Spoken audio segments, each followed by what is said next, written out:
बंद बंद बंद। और अब हमारी टाटा सियारा वापस जाती हुई। Hi everyone, good morning and welcome back to the channel. तो भाई आज के इस वीडियो में कुछ डिस्कशन जो है ना थोड़ा अलग है। आज हम बात करेंगे टाटा सिएरा के एक इंसिडेंट के बारे में जो करण जी के साथ हुआ, जो पंजाब से, और इसी तरीके से फिर टाटा ने अपना एक पोटेंशियल कस्टमर भी खो दिया। पोटेंशियल कस्टमर का मतलब है कि इन कस्टमर ने ये गाड़ी 5 दिन पहले खरीदी थी, यानी कि फ्राइडे खरीदी थी। ये इनका एडवेंचर प्लस वाला वेरिएंट था जो लगभग 18 से 20 लाख रुपए का आता है और डीजल वेरिएंट था। इन्होंने ये गाड़ी बुक कराई थी। बुक कराने के बाद इन्होंने गाड़ी कुछ दिन चलाई, इनको थोड़े फिट एंड फिनिश के गाड़ी के अंदर इश्यू लगे और उसके बाद फिर इन्होंने कंसल्टेशन के लिए मुझे कॉल किया और कंसल्टेशन के बाद मैंने इनकी रिक्वायरमेंट जानी। मैंने रिक्वायरमेंट पूछी तो उस हिसाब से मुझे जो सबसे सूटेबल इनके लिए गाड़ी लगी वो टाटा सिएरा डीजल ही लगी, क्योंकि इन्होंने मुझे 2 ऑप्शन दिए थे कि सर दोनों में से कोई एक ऑप्शन मुझे चाहिए, एक टाटा सिएरा डीजल और एक किया की तरफ से आने वाली सेल्टॉस डीजल। अब आप बोलोगे कि सेल्टॉस डीजल कस्टमर के लिए ऑप्शन क्यों नहीं था? देखिए, कस्टमर को चाहिए था ज्यादा space, maximum time full family के साथ चलते थे और ज्यादातर हाईवे राइड के हिसाब से कंफर्टेबल कार विद 5 पैसेंजर जिसके सस्पेंशन भी बेटर हो। मेरे हिसाब से इनके लिए टाटा सिएरा जो है वो एक अच्छी चॉइस होती, क्योंकि सेल्टॉस जो है वो भी डीजल इंजन सेल्टॉस का भी बेटर है, बट स्पेस ज्यादा देख रहे हो, कंफर्ट अच्छा देख रहे हो, फीचर बेटर देख रहे हो, बेहतरीन सस्पेंशन देख रहे हो और हाईवे के हिसाब से कोई गाड़ी देख रहे हो, तो फिर टाटा सिएरा का जो डीजल इंजन है वो भी बुरा नहीं था, अच्छा इंजन था। यहाँ पे कस्टमर ने मेरी बात मानी और उन्होंने फिर टाटा सिएरा डीजल की बुकिंग करने के लिए सोचिए इसी गाड़ी से जा रहे थे और उसके बाद फिर ये इंसिडेंट हो गया। अब क्या इंसिडेंट हुआ है वो मैं आपको इस वीडियो में बताऊंगा, लेकिन आगे बढ़ने से पहले आप प्लीज चैनल को लाइक एंड सब्सक्राइब जरूर कर देना। तो किस तरीके से सिचुएशन बनी, देखिए, इन कस्टमर ने जब मुझे कॉल किया, कॉल करने के बाद फिर ये अपनी गाड़ी को बुक कराने के लिए टाटा के शोरूम जा रहे थे और रास्ते में शाम को 6 बजे इनको अपनी गाड़ी के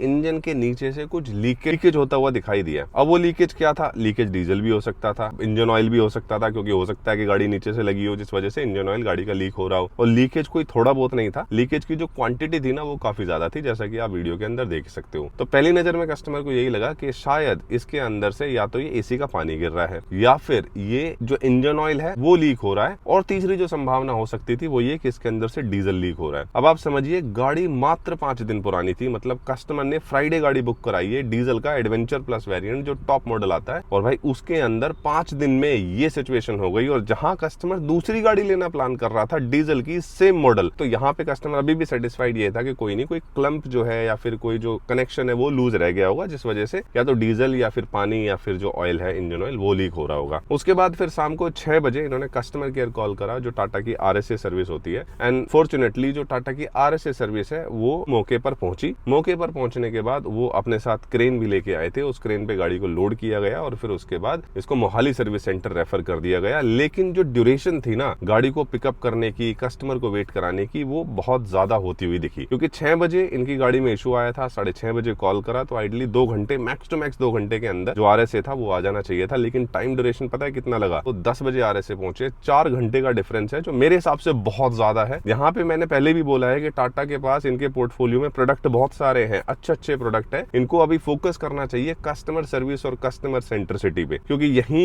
कस्टमर का जो मूड है ना वो ट्वीक होता है, जैसे इन कस्टमर का मूड अब ट्वीक हो चुका है। तो 10 बजे RSA वाले आए, उन्होंने गाड़ी जो है क्रेन पे लोड करी और उसके बाद उसको मोहाली सर्विस सेंटर भिजवा दिया और यहाँ पे कस्टमर को कैब भी बुक करा के दी इनके होम टाउन तक, जहाँ पे ये ट्रेवल करना चाहते थे या वापस जाना चाहते थे। रात को 2 बजे कस्टमर घर पहुंचा है। अब सोचिए, अपनी गाड़ी होते हुए, नई अपनी गाड़ी होते हुए, जहां अभी 20 लाख रुपए डाले हैं, कस्टमर को टैक्सी से घर पहुंचना पड़ रहा है, वो भी उसी गाड़ी की वजह से, वो भी रात को 2 बजे। तो ये दिन चलिए जैसे तैसे खत्म हुआ। अगले दिन फिर ये टाटा के सर्विस सेंटर पहुंचते हैं, मोहाली विजिट करते हैं और वहां पे जाके देखते हैं कि इनकी गाड़ी जो है वो उठा के सर्विस पे लगा दी है और गाड़ी की सर्विसिंग जो है वो स्टार्ट हो गई है। जहाँ कस्टमर ने पूछा भी कि भैया एटलीस्ट मुझे बताइए कि हो क्या रहा था, तो वहां पे जो उन्हें क्लैरिटी दी गई वो ये कि भैया गाड़ी के इंजन से डीजल लीक हो रहा था। भाई नई गाड़ी के इंजन से डीजल लीक होना पता है कितनी बड़ी बात होती है? मतलब हो सकता था कि गाड़ी के अंदर आग ही लग जाए। पेट्रोल है, डीजल है, ये ऐसे फ्लेमेबल लिक्विड होते हैं, मतलब इनमें तो आग लगने के चांसेस 90% से जब अबव हो जाते हैं अगर आपकी गाड़ी के अंदर डीजल या फिर पेट्रोल लीक हो रहा है। गनीमत ये रही कि कस्टमर ने गाड़ी तुरंत बंद कर दी, RSA कॉल करा, RSA आया, उन्होंने गाड़ी जो है स्टार्ट नहीं करी, बट हाँ कन्वेयर पे चढ़ा के और गाड़ी को मोहाली पहुंचवा दिया, जहां पे ये पता चला कि गाड़ी इसके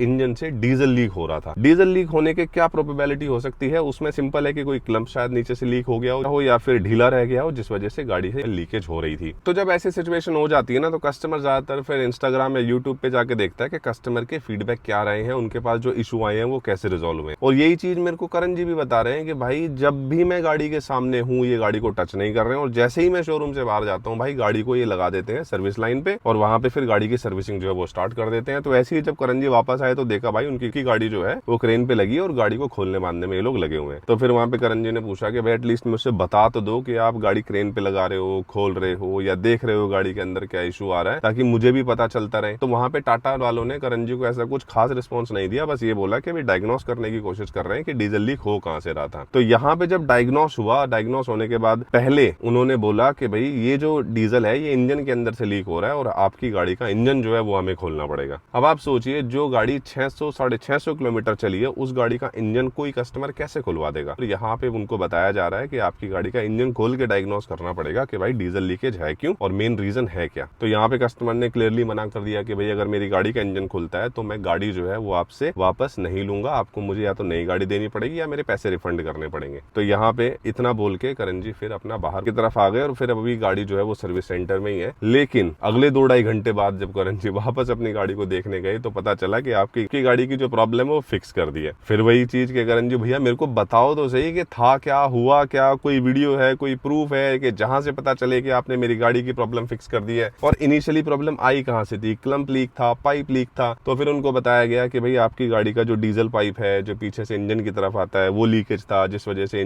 डीजल जो है वो गाड़ी के अंदर लीक हो रहा था। बट कोई प्रूफ नहीं है, कोई वीडियो नहीं है, ऐसा प्रूफ वो कस्टमर को नहीं दे पा रहे हैं जहां कस्टमर इतना सेटिस्फाई हो जाए कि भाई मुझसे छुपा के आप लोग बार बार ये काम कर रहे हो, तो मैं कैसे सेटिस्फाई हो जाऊं कि जो आपने काम किया है वो अच्छा किया है। और ये चीज करण जी ने मुझे बोला कि जितने भी मैंने इंटरनेट पे वीडियोस देखे हैं यही है कि टाटा ने कोई भी अगर उनकी गाड़ी में इशू आता है तो कोशिश वो ये करते हैं कि कस्टमर के सामने उसको फिक्स ना किया जाए, उसके पीछे से फिक्स कर दिया जाए और कस्टमर को बताया जाए सर आप चला के देखिए गाड़ी आपकी फिक्स हो गई है। तो फिलहाल तो जो डीजल लीकेज की प्रॉब्लम थी करण जी की भाई वो फिक्स हो गई है, गाड़ी में से डीजल लीक फिलहाल तो नहीं हो रहा है, लेकिन सोल्यूशन नहीं मिला। और उसका जो मेन पॉइंट था, रूट कॉज था कि क्यों डीजल लीक हो रहा था, वो उनको नहीं बताया गया कि कौन सा पाइप था, क्या वीडियो थी, और आगे अब ये इस प्रॉब्लम आएगी या नहीं आएगी इसकी क्लैरिटी कौन देगा। सबसे बड़ा क्वेश्चन ये है कि जब ये इस गाड़ी को लेके रोड पे निकलेंगे तो वहां पे अगर कोई कंडीशन आती है तो उसकी क्लैरिटी फिर वो कौन देगा। तो फाइनली भाई गाड़ी तो अब वो बोल रहे हैं कि फिक्स हो गई है, लेकिन यहाँ टाटा को एक चीज ये समझनी बहुत जरूरी है भाई कि भाई बहुत सारी गाड़ियां हैं आपके पोर्टफोलियो में, अच्छी गाड़ियां हैं, मेन फोकस जो है ना वो कस्टमर सर्विस, कस्टमर सेंट्रिसिटी पे आपको करना पड़ेगा, तभी ये कस्टमर्स आपके सस्टेन रहेंगे। सस्टेन मतलब जिसने आज टाटा की गाड़ी ले ली है वो 4 साल बाद 5 साल बाद अगर वापस आए तो टाटा के पास ही आए।